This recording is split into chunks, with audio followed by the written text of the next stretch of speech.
नमस्कार दोस्तों, कोटद्वार टाइम्स में आपका एक बार फिर से बहुत बहुत स्वागत एवं अभिनंदन है। जिस प्रकार से आपको पता होगा कि इस समय उत्तराखंड के अंदर नगर निकाय, नगर पंचायत और ग्राम पंचायतों का जिस प्रकार से चुनाव चल रहा है, तो वहीं अगर बात की जाए कोटद्वार की, तो कोटद्वार में कहीं ना कहीं नगर निकाय चुनाव चल रहा है और 40 के 40 वार्डों में जिस प्रकार से कोटद्वार टाइम्स की टीम लगातार घूम रही है और 40 के 40 वार्डों की हालत आपको दिखाई रही है। वहीं अगर मैं बात करूं, पीछे आप पोस्टर देख सकते हैं विनय कुमार शर्मा जी, और विनय कुमार शर्मा जी के बारे में बता दूं कि ये लगातार सामाजिक कार्यों से तो लगातार जुड़े रहते हैं और इनके चुनाव चिन्ह की बात करते हैं, चुनाव चिन्ह इनका बस है और खाना नंबर 4 इनका खाना नंबर 4 है और चुनाव चिन्ह बस है।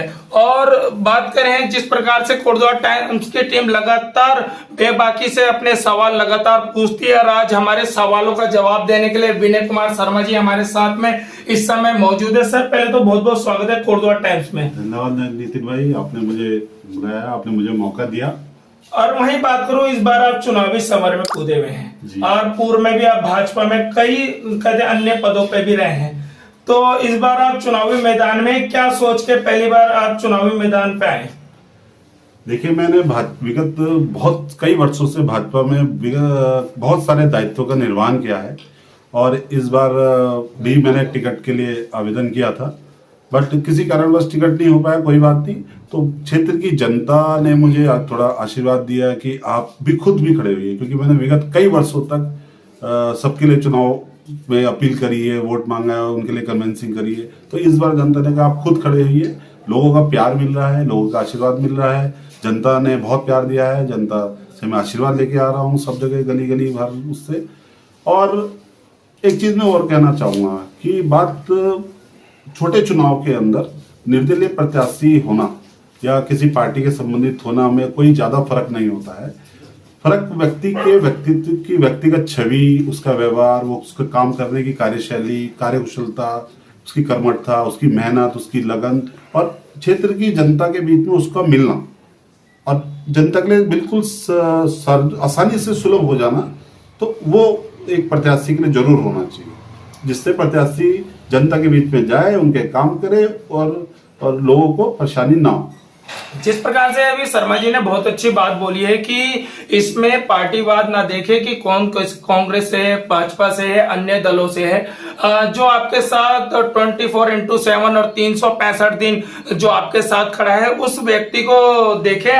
और शर्मा जी के बारे में बता दें कि शर्मा जी लगातार सिद्धबली मंदिर से भी जुड़े हुए हैं और गोविंद नगर का जो गीता भवन है उससे भी लगातार जुड़े हुए हैं और लगातार सामाजिक कार्य भी लगातार वो करते रहते हैं। शर्मा जी, क्या आप ड्राइविंग के लिए तैयार हैं? बिल्कुल जी, क्षेत्र की जनता ने अगर मुझे आशीर्वाद दिया पूरा, तो मैं बिल्कुल, हमारी जो बस है, जो क्योंकि ये केवल मेरी बस नहीं रह गई, अब ये पूरी क्षेत्र की जनता की बस है, तो इसको हम बिल्कुल अच्छी गति से ले जाएंगे और ये भी ध्यान रखिए कहीं उबड़ खाबड़ या एक्सीडेंट ना हो। शर्मा जी, आप किन अपीलों को लेके इस बार चुनावी मैदान में कूदे हुए हैं? मैं ये सोच के उतरा हूँ कि क्षेत्र की जनता, जो हमारा वार्ड है, मैं उस वार्ड के अंदर लोगों की बुनियादी बेसिक सुविधाएं को, जो उनको मूलभूत अधिकार है जनता का होना चाहिए, चाहे आप बिजली कह लीजिए, सड़क कह लीजिए, सीवर लाइन से संबंधित समस्याओं, पानी से संबंधित समस्याओं, और भी जो जितनी भी समस्याओं जो और सरकार के द्वारा जो कल्याणकारी योजनाएं आती है उनको, उनकी जानकारी देना और जो उनके सुयोग्य पात्र होंगे उन तक वो योजनाएं पहुंचाना। क्योंकि आमतौर पे देखा जाता है कि लोगों को पता ही नहीं होता कि क्यों सरकार की क्या क्या कल्याणकारी योजनाएं हैं। किसी का आवास का योजना है, किसी के घरेलू कुछ और सिलेंडर, या बहुत सारी योजनाएं जैसे ऐसी चलती रहती है, तो उसके बारे में लोगों को बताना और उनके कार्य करना। जिस प्रकार से शर्मा जी ने बहुत अच्छी बात बोली है कि जिस प्रकार से जो सरकारी योजनाएं आते हैं, सरकारी योजनाओं का जो लाभ होता है वो आम जनता तक, असल में जिन तक पहुंचना चाहिए उन जनता तक नहीं पहुंच पाता है। तो आप इस पर काम किस प्रकार से करेंगे कि जो सरकारी योजनाएं हैं वो जनता तक किस प्रकार से पहुंचे? इसके लिए आप कैंप लगाएंगे, क्या लगाएंगे, थोड़ी हमारी जनता को बताएं। देखिए, मेरी जो प्राथमिकताओं में है कि जो योजनाएं या सरकार के द्वारा, जिस विभाग के द्वारा जो योजनाओं, उन विभागों में बात की जाएगी, फिर क्षेत्र के उन विभाग के अधिकारियों से बिल्कुल बात की जाएगी और उनके द्वारा जो भी वो दिन, किसी दिन निर्धारित करते हैं, तो वो दिन का एक वार्ड के अंदर कैंप लगाया जाएगा। और इसके अलावा मेरी योजना सरकारी के अलावा एक फ्री मेडिकल कैंप की भी है कि जो हर 2-3 महीने में 6 महीने में एक बार के स्पेशलिस्ट डॉक्टर को हर तरह के उसके लिए एक बार फ्री मेडिकल कैंप में अपने वार्ड के अंदर लगाऊं। और ये तो बिल्कुल सही है कि भाई जब तक आप क्षेत्र की जनता के बारे में सोचेंगे नहीं, जब तक उनके लिए कार्य नहीं करेंगे, जब तक उनके मन से आप उनके लिए लगेंगे नहीं, तब तक क्षेत्र का विकास बिल्कुल नहीं हो सकता। लोग लुभावने वादे करके आप क्षेत्र का विकास नहीं कर सकते हैं। आपको जमीन पे धरातल में जाना। मैं जमीन से जुड़ा हुआ इंसान हूँ। मैं लोगों की समस्या को समझता हूँ। व्यक्तिगत तौर पे भी मैं जाना लोगों के बीच में जाता हूँ और उनकी समस्याएं सुनता हूँ, और जो मेरा प्रयास है मैं उन लोगों की समस्या को सुलझाने का पूरा प्रयास करूंगा। ये मेरा एक बिल्कुल सोचा हुआ प्लान।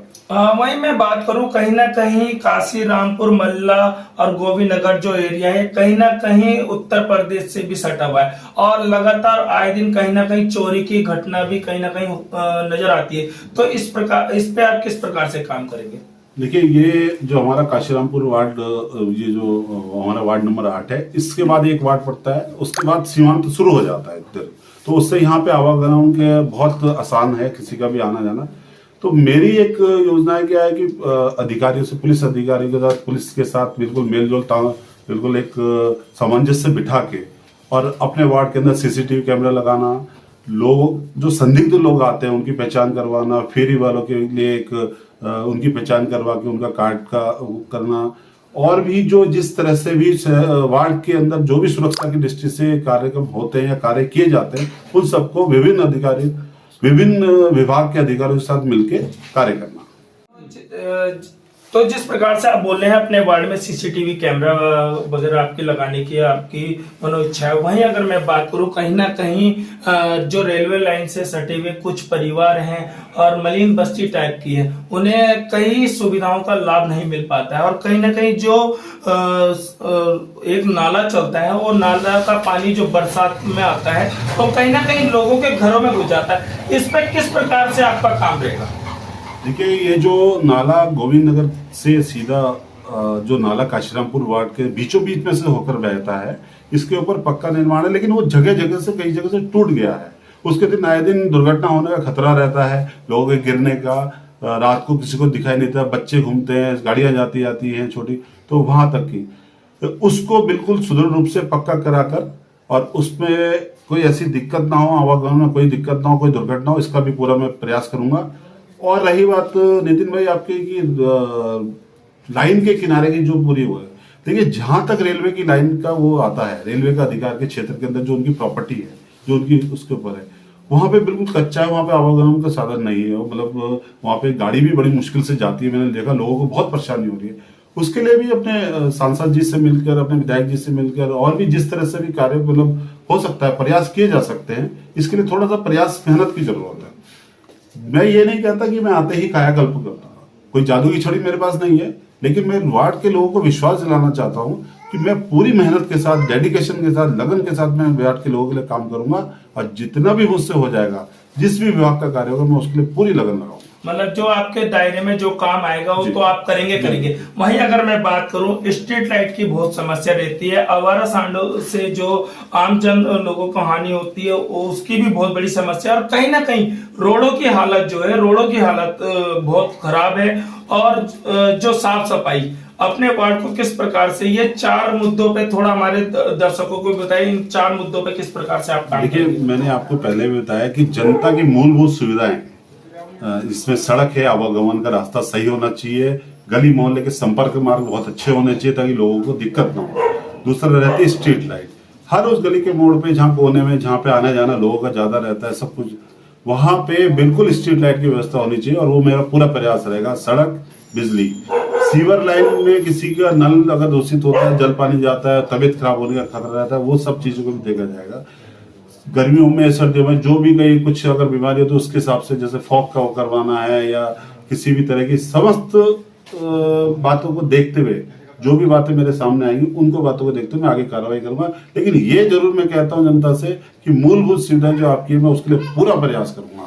हाँ, वही अगर मैं बात करूं दोस्तों, तो कहीं ना कहीं मैं वार्ड नंबर 8 में कहीं ना कहीं मैं घूम रहा था, और कई लोगों की यह परेशानी भी थी कि जिन लोगों को आवासीय योजना का लाभ मिलना था, उन्हें उनके घर तक पूर्व में जो भी पार्षद रहे हैं उनके द्वारा नहीं पहुंच पाए हैं या किसी कारणवश रह गए हैं, और जो आर्थिक सहायता कहीं ना कहीं जिन्हें मिलनी चाहिए थी उनके घरों तक नहीं पहुंची है। तो इस पे किस प्रकार से काम करेंगे अपने वार्ड के लिए? देखिए, जो आवासीय योजना सरकार की है, तो मेरा पूरा प्रयास रहेगा कि उसके अंदर जो भी सुयोग्य पात्र होंगे, उसके अंदर जो उसके लिए पात्रता रखते हैं, उनका पूरा एक बायोडाटा बना के, उनका पूरा एक उनका लिख के, और उसके लिए और फिर विभाग से, निगम से जो भी बातें की जाएगी, जो भी उसके लिए हो सकता है, मैं अवश्य जरूर प्रयास करूंगा। क्योंकि छत एक बहुत बड़ी चीज होती है, किसी के सर पे छत होना उसके लिए बहुत एक सुरक्षा का एक दायरा बन जाता है उसके लिए।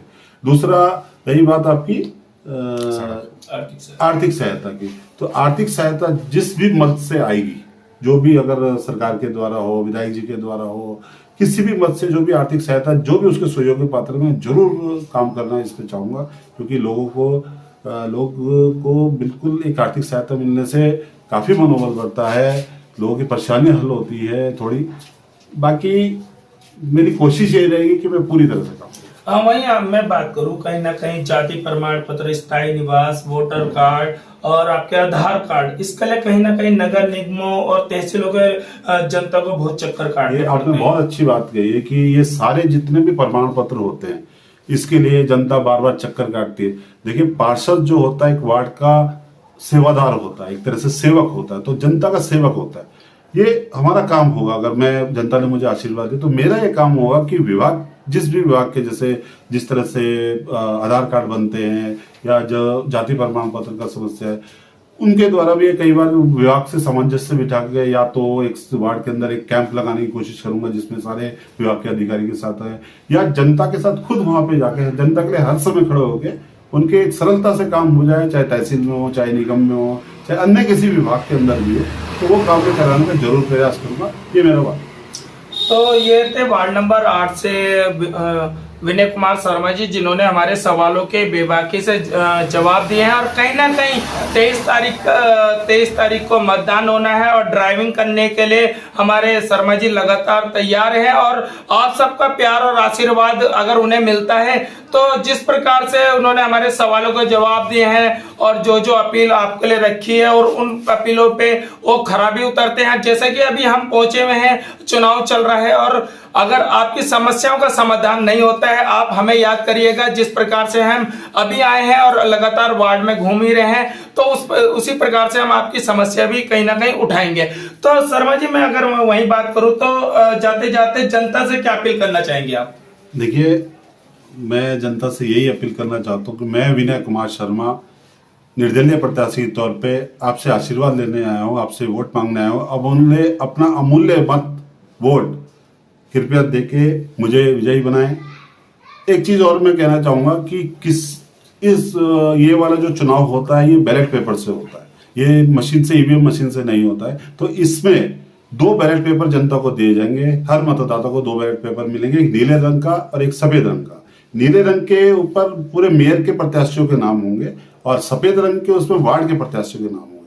तो कृपया देखें, और जो आप मोहर लगाएंगे वो खाने के बीच में लगाइएगा, ताकि वो फैल के दूसरे खाने में नहीं जाए। क्योंकि आपका वोट बहुत अमूल्य है, इसका ध्यान रखिए। और अवैध इसका आपका वोट अगर ऊपर गलती से इधर उधर ज्यादा चला जाता है तो आपका इनवैलिड माना जाता है उसको। तो इसलिए कृपया मेरा बहुत हाथ जोड़ के आपसे निवेदन है जनता से कि इसको बिल्कुल ध्यान रखिएगा, वोट बिल्कुल बीचों बीच लगाइएगा, दोनों लाइनों के बीच में, जिस भी प्रत्याशी का देगा। जिस प्रकार से अभी शर्मा जी ने बताया, एक नीले रंग का बैलेट और एक सफेद रंग का बैलेट आप लोगों को मिलेगा। एक महापौर प्रत्याशी के लिए होगा और एक पार्षद प्रत्याशी के लिए होगा। ये हर वार्ड से हर व्यक्ति को 2 प्रकार के बैलेट मिलेंगे। और जिस प्रकार से अभी शर्मा जी ने बहुत अच्छी बात बताई है, जो आप मोहर मारते हैं, जिस प्रकार से मैं आपको दिखाऊंगा कि वार्ड नंबर खाना नंबर 4 पे जिस प्रकार से मोहर का निशान है, इसी प्रकार से अगर आपका ये जो खाना है, खाने से अगर बाहर जाता है तो कहीं ना कहीं जो आपका मतदान है वो कहीं ना कहीं निरस्त होने के चांसेस ज्यादा होते हैं। और शर्मा जी, जिस प्रकार से आपने बताया कि जो मतदान है इधर से उधर अगर होता है तो निरस्त हो जाता है, तो इस पे कुछ इंक वगैरह जो हो जाती है, तो इस पे कुछ कार्रवाई वगैरह भी होती है? नहीं, इस पे जैसे कोई भी मतदाता जब इस पे मोहर लगाता है तो उसको थोड़ा सा सूखने दीजिए, सूखने से वो फैलेगी नहीं, क्योंकि जब हम बैलेट को फोल्ड करते हैं तो दूसरी तरफ इंक लग जाती है, तो उससे आपका वोट खराब होने के, इनवैलिड होने के चांस ज्यादा रहते हैं। लेकिन मेरे जनता से यही निवेदन है कि बिल्कुल एक देख के वोट लगाइएगा। बाकी तो जनता जनार्दन है, उन्हें सब पता है। लेकिन मेरा जो एक तात्पर्य कहने का मतलब है कि आपका वोट अमूल्य है, उसे खराब मत होने दीजिएगा, ये मेरा कहना है। तो ये थे हमारे साथ में विनय कुमार शर्मा जी, और इसी प्रकार से आप मेरे साथ बने रहिए। मैं कोटद्वार टाइम्स से नितिन शर्मा, कोटद्वार।